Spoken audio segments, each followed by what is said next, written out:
Então, pessoal, voltando aqui, novamente, esse gráfico muito nos preocupa, não é? Por quê? Porque nós temos aqui estamos na região sudeste, que é a região com maior quantidade de população, 42,1% da população do Brasil, pessoal, está aqui na região sudeste. E é exatamente aqui na região sudeste, uma das regiões com menor potencial hídrico, né? Apenas 6% da água disponível no Brasil está aqui, ó, no Sudeste. Isso é muito preocupante, não é? Isso quer dizer que estamos à beira de uma crise muito grande hídrica em nossa região Sudeste. Voltando aqui novamente ao Nordeste, nós vemos também uma população bastante considerável, 27,8% da população do Brasil está na região Nordeste, e é na região Nordeste, aliás, é a região com uma menor disponibilidade de água. Apenas 3% de recurso hídrico está aqui na região Nordeste. Isso já era de se esperar, porque a região Nordeste é onde predomina o clima. Lembra que nós estudamos o clima na aula passada? Qual é o clima predominante aqui na região Nordeste? Muito bem, é o clima semiárido. Qual é a principal característica do clima semiárido, pessoal?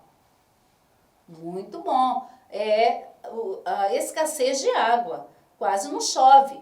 Então isso aí já explica exatamente esses 3% aqui, né? Um dos rios mais que abastece essa região é o Rio São Francisco apenas. Então tem assim, o recurso hídrico tá bem baixo aqui na região Nordeste. E no geral nós vemos que onde precisaria ter mais gente não tem para usar água, né? Que é realmente na região norte, não é? E onde chove, onde predomina, qual é o clima? Qual o motivo pelo qual tem tanta disponibilidade de água aqui no norte, gente? O clima equatorial. E o clima equatorial, qual é a principal característica dele? Chove, tem bastante umidade, são altas temperaturas. Vocês estão percebendo, pessoal, como é que em geografia, quando a gente começa a estudar, a gente vai vendo que clima tem tudo a ver com a disponibilidade da água, com a vegetação, tudo se interrelaciona? É assim, pessoal, por isso que nós temos que ir estudando, entendendo esses fenômenos que ocorrem, porque realmente tem tudo a ver, e tem a ver também com a população que habita esse território, ok? Que nos afeta diretamente, tá bom? Então, eu só quero fechar aqui lembrando do uso desse recurso, gente, que seja bastante racional nas nossas vidas, no nosso dia a dia, tá bom? Bom, nós vamos avançar mais um pouquinho estudando as bacias hidrográficas brasileiras.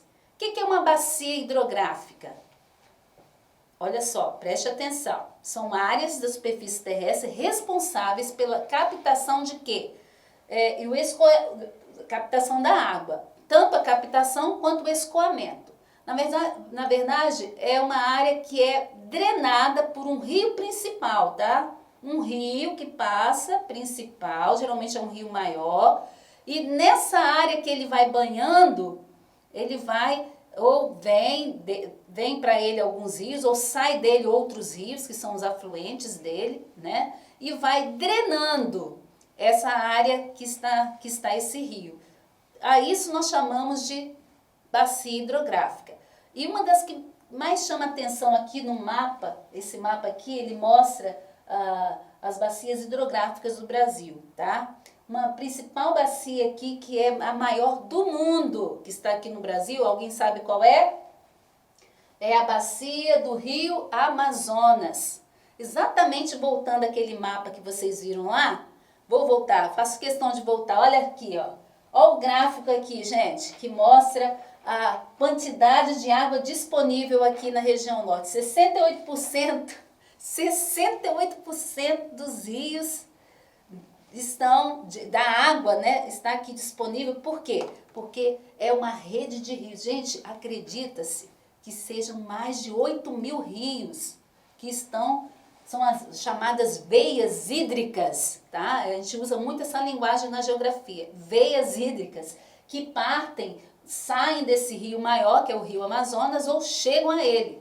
Ele escoa quanto ele recebe também, ele capta quanto ele escoa também para várias áreas. Reparem que o mapa aí no livro de vocês vão ver com mais clareza, que tem aí muitas veiazinhas indo, né, saindo desse rio, tá? Então, é a chamada bacia hidrográfica. Entenderam o que é bacia hidrográfica? É uma área drenada por um rio principal e os seus afluentes, que são outros rios que saem dele ou chegam a ele, ok? Vamos lá. E daqui no Brasil nós temos a bacia amazônica, né? A bacia, temos também a norte-nordeste, Tocantins, Araguaia. Vamos ver aqui da nossa região aqui, que é Espírito Santo, esse litoral nosso aqui é o rosa. Aqui nós chamamos de bacia leste, tá? Na verdade, aqui não tem um rio só. Nós temos aqui no Espírito Santo, nós temos a bacia do Rio Doce, que é muito, né, abrangente, que vem lá de Minas Gerais, que infelizmente sofreu recentemente, não tem muitos anos, que sofreu o impacto ambiental da lama da Vale, né? Infelizmente a lama dos rejeitos de minério chegaram ao rio, fizeram um estrago, até hoje esse rio está afetado, infelizmente. Temos também aqui no nosso município Aracruz, a bacia que pega aí, somos banhados por ele também, do rio. Qual é o rio, pessoal? Piraqueçu, muito bem, que é o rio que também abastece a cidade. Parte da cidade de Aracruz é abastecida também pelo rio Piraqueçu, tá bom? A bacia do rio Piraqueçu. Vamos então avançar mais um pouquinho. A bacia do rio Amazonas, tá? Que é a bacia amazônica, ela é lindíssima, tem uma imagem aqui muito fantástica dela, é um rio bastante caudaloso. Reparem que na verdade ela surge, o rio Amazonas ele surge, gente. Sabe qual é a origem do rio Amazonas?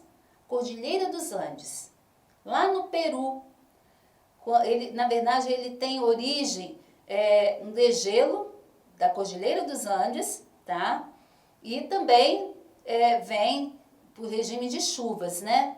E quando chega ao Brasil, ele se encontra, ele vem, aliás, o nome dele lá no Peru é Aranon.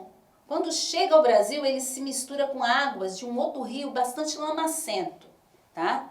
Aí é o Rio Negro e o Rio Solimões.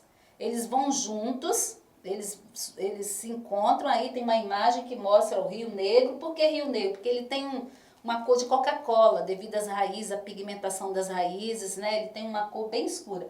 E o Solimões, ele já tem uma cor lamacenta. A mistura da água dos dois, ó, aqui, ó, ele se mistura e chega lá na frente, eles formam de fato o Rio Amazonas.